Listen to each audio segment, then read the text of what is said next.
In the quaint, topsy-turvy town of Bumbleford, where rivers flowed with lemonade and trees bore fruits of cotton candy, lived Sir Spattus, a gentleman of considerable repute and questionable sanity. He was hailed far and wide, not for his jousting prowess or for slaying fearsome beasts, but for his unyielding love for crumpets. Ah, but not just any crumpets. These were the elusive, ever-dancing crumpets of Eldermerry Forest, which were known to vanish as soon as they were seen, leaving only a faint aroma of buttery toast in their wake. One particularly topsy-turvy Tuesday, Sir Spattus sat on his polka-dotted armchair, mulling over the existential crisis that had lately besieged him. The local baker had tragically run out of his regular supply of crumpets. "This simply won't do," he exclaimed, his voice echoing through the halls decked with portraits of ancestors wearing ludicrous hats. Armed with a teapot, a butterfly net, and his trusty monocle, Sir Spattus embarked on an expedition to capture the mythical crumpets of Eldermerry. As he trudged through the gumdrop meadows and skirted around the snoring sunflowers, who were notorious for their deep slumber during daylight, he came across a peculiar sight, a group of hedgehogs playing poker. The hedgehogs, wearing tiny spectacles and even tinier waistcoats, were utterly absorbed in their game, oblivious to the world around them. "Excuse me, good sirs," Sir Spattus interjected, hoping to gather information about his quarry. "Might any of you know where I could find the elusive crumpets?" The hedgehogs exchanged glances, and the eldest among them, sporting a rather impressive handlebar mustache, responded in a gruff voice. "Crumpets, you say? Why, they dance at dawn by the whispering willows, but beware, they are guarded by the lyrical lynx."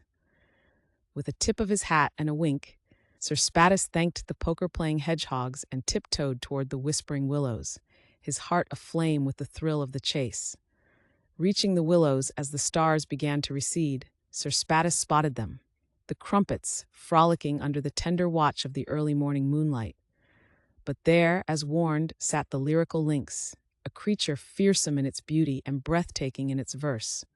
"O great lynx of lore, I come in search of crumpets for my tea," declared Sir Spattus, with a bravado he barely felt.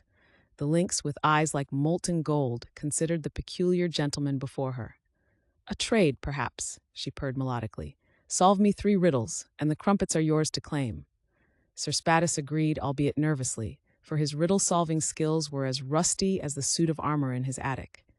"I speak without a mouth and hear without ears. I have nobody, but I come alive with wind." "What am I?" the lynx asked, her tail flicking in anticipation. After a moment of intense cogitation, Sir Spattus replied, "An echo." Pleased, the lynx presented the second riddle.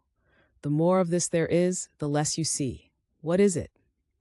With a quick whisper to his monocle, which wasn't just for show but a repository of odd knowledge, Sir Spattus answered, "Darkness."